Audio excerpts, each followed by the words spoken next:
بسم اللہ الرحمن الرحیم۔ آپ دیکھ رہے ہیں ہمارا یوٹیوب چینل روحانی دستک۔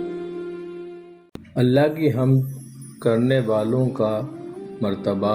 حضرت عبداللہ رضی اللہ تعالی عنہ ابن عمر رضی اللہ تعالی عنہ سے روایت کرتے ہیں کہ رسول اللہ صلی اللہ علیہ وسلم نے فرمایا، اے اللہ کے بندوں میں سے کسی بندے نے کہا، اے میرے رب، تیرے ہی لیے سب تعریف ہے، ایسی تعریف جو تیری جلالت، شان اور تیری عظمت اقتدار کے مطابق ہونی چاہیے۔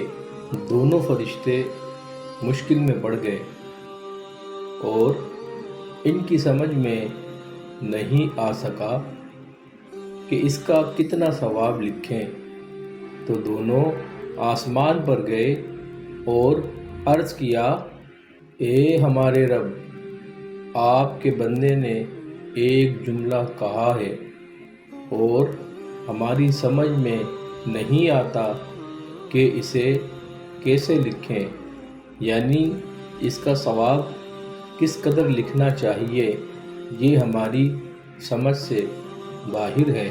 اللہ نے فرمایا، حالانکہ وہ اپنے بندے کی بات کے بارے میں زیادہ جاننے والا ہے، اللہ بہتر جانتا ہے کہ اس کے بندے نے کیا کہا، لیکن پھر بھی فرشتوں سے پوچھتا ہے کہ میرے بندے نے کیا کہا۔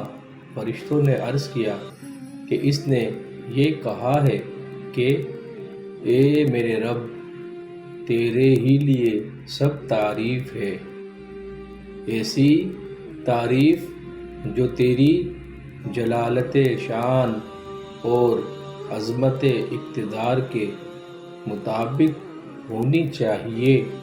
اللہ نے فرمایا، میرے بندے نے جیسا کہا ہے ویسا ہی لکھ لو، جب وہ میرے پاس آئے گا تب میں اس کی جزا دوں گا۔